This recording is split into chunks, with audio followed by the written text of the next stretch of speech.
जब प्लेग या लेप्टोस्पाइरोसिस जैसे नाम सुनाई देते हैं तो लगता है जैसे हम किसी पुरानी इतिहास की किताब के पन्ने पलट रहे हैं।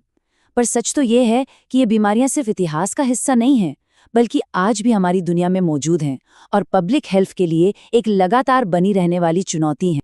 ये एक बहुत ही आम सोच है ना? हम में से ज्यादातर लोगों ने प्लेग के बारे में सिर्फ किस्से कहानियों में ही सुना है। तो ये मान लेना बहुत आसान हो जाता है कि भाई आज के ज़माने में मॉडर्न साइंस ने इसे हमेशा के लिए ख़त्म कर दिया होगा। लेकिन सच कुछ और ही है। असलियत ये है कि प्लेग और इसके जैसी दूसरी कई बीमारियां आज भी एक बड़ा खतरा हैं। तो आज की इस पड़ताल में हम इन पुरानी बीमारियों के नए चेहरे से पर्दा उठाएंगे और ये समझने की कोशिश करेंगे कि ये आज भी इतनी मायने क्यों रखती हैं। तो चलिए इन प्राचीन बीमारियों की दुनिया में थोड़ा और गहराई से उतरते हैं और समझते हैं कि ये आज भी हमारी सेहत के लिए एक गंभीर खतरा क्यों बनी हुई हैं। ये सिर्फ कोई नंबर नहीं है। जरा सोचिए, 2010 से 2015 के बीच दुनिया भर में प्लेग के 3,248 मामले सामने आए और इनमें से 584 लोगों की मौत हो गई। इन आंकड़ों के पीछे असली लोग हैं, उनके परिवार हैं, और ये हमें याद दिलाते हैं कि ये खतरा कितना वास्तविक।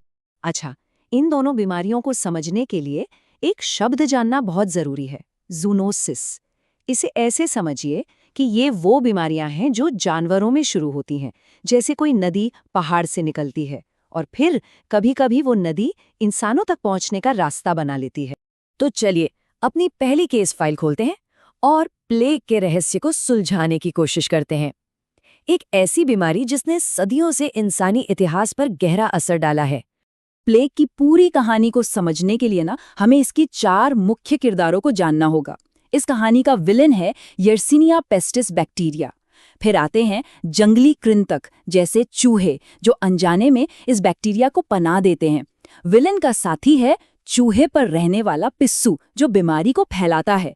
और आखिर में है हम इंसान, जो गलती से इस पूरी कहानी का शिकार बन जाते हैं। और यहीं से चीजें वाकई में काफी भयानक हो जाती हैं।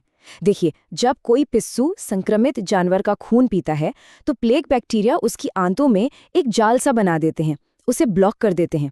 अब वो पिस्सू भूख से पागल हो जाता है और फिर वो पागलों की तरह बार बार काटता है और हर बार काटते हुए अपने पेट में जमा हजारों बैक्टीरिया सीधे घाव में उगल देता है। और ये पिस्सू कितने असरदार होते हैं, इसका अंदाजा लगाइए। एक पिस्सू सिर्फ एक बार में एक ही ब्लड मील में 5,000 तक प्लेग बैक्टीरिया निगल सकता है।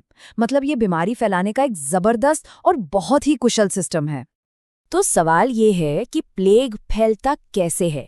असल में इसके कई रास्ते हैं और हर रास्ता अपने आप में खतरनाक है। ये जंगली जानवरों से घरेलू चूहों तक और फिर इंसानों तक पहुंच सकता है, और कुछ मामलों में तो ये एक इंसान से दूसरे इंसान में भी फैल सकता है, खासकर न्यूमोनिक प्लेग, जो हवा के जरिए फैलता है। जब प्लेग इंसानों में फैलता है तो वो एक ऐसे राक्षस की तरह सामने आता है जिसके 3 चेहरे हैं। पहला है ब्यूबोनिक प्लेग, जिसमें शरीर पर दर्दनाक गांठें या सूजन हो जाती है। दूसरा है सेप्टिसीमिक प्लेग, जो सीधे खून में जहर घोल देता है। और तीसरा, जो सबसे खतरनाक है, वो है न्यूमोनिक प्लेग, जो फेफड़ों पर हमला करता है और हवा के जरिए भी फैल सकता है। तो फिर सवाल उठता है कि हम इस पुराने दुश्मन से लड़ते कैसे हैं? देखिए, हेल्थ एक्सपर्ट्स एक साथ 3 मोर्चों पर हमला करते हैं। सबसे पहले वो वेक्टर यानी पिस्सुओं को निशाना बनाते हैं, फिर वो रिजर्वॉयर यानी चूहों की आबादी पर काबू पाते हैं, और सबसे जरूरी, वो संक्रमित लोगों का जल्दी पता लगाकर उन्हें आइसोलेट करके और इलाज करके इन्फेक्शन की चेन को तोड़ते हैं। और यहाँ एक हैरान कर देने वाली बात है, प्लेग दशकों तक बिल्कुल सुस्त पड़ा रह सकता है, मिट्टी में या चूहों के बिलों में छिपकर बस सही मौके का इंतजार करता है। ये एक याद दिलाने वाली बात है कि हम कभी भी अपनी सतर्कता कम नहीं कर सकते। लेकिन प्लेग ही अकेला ऐसा पुराना भूत नहीं है जो आज की दुनिया में घूम रहा है। एक और भी है, जो शायद कम मशहूर हो, लेकिन वो भी उतना ही खतरनाक है। तो चलिए अब अपनी दूसरी केस फाइल खोलते हैं, लेप्टोस्पाइरोसिस। ये भी एक जूनोटिक बीमारी है जो प्लेग की तरह ही जानवरों से शुरू होती है, लेकिन इसके फैलने का तरीका बिल्कुल अलग है। इसे कुछ इस तरह सोचिए, अगर प्लेग एक हवाई हमला है तो लेप्टोस्पाइरोसिस एक जमीनी हमला है। ये संक्रमित जानवरों के पेशाब से गंदे हुए पानी या मिट्टी के जरिए फैलता है और अक्सर त्वचा पर लगी मामूली सी खरोंच से ही शरीर में घुस जाता है। लेप्टोस्पाइरोसिस भी 2 अलग-अलग रूपों में सामने आ सकता है। एक तो है इसका हल्का रूप, जो किसी आम फ्लू जैसा महसूस होता है, और फिर है इसका गंभीर रूप, जिसे वील्स डिजीज भी कहते हैं, और ये एक जानलेवा दुश्मन है जो पीलिया, ऑर्गन फेलियर और यहाँ तक कि मौत की वजह भी बन सकता है। लेप्टोस्पाइरोसिस के खिलाफ लड़ाई भी काफी हद तक प्लेग जैसी ही है। इसमें भी इलाज, पर्यावरण पर नियंत्रण और टीकाकरण का मिला-जुला इस्तेमाल होता है। ये दिखाता है कि ऐसी बीमारियों से निपटने की जो बुनियादी रणनीति है, वो एक जैसी ही होती है। तो इन दोनों केस फाइलों से हम क्या सीखते हैं?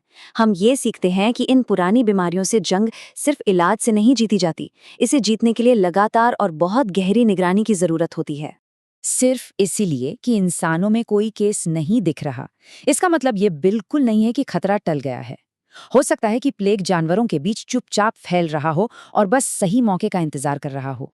तो ये निगरानी आखिर दिखती कैसी है? ये एक तरह से जासूसी करने जैसा है। हर केस के सुराग ढूंढना, कड़ियों को आपस में जोड़ना और बीमारी से हमेशा एक कदम आगे रहने की कोशिश करना। और ये सब हमें एक बहुत ही जरूरी सवाल पर लाकर छोड़ देता है। जैसे जैसे हम इंसान इस ग्रह के हर कोने में दखल दे रहे हैं, हम और कौन-कौन सी पुरानी महामारियों को उनकी गहरी नींद से जगा रहे हैं। ये एक ऐसा सवाल है जिसके बारे में हम सभी को सोचने की जरूरत है।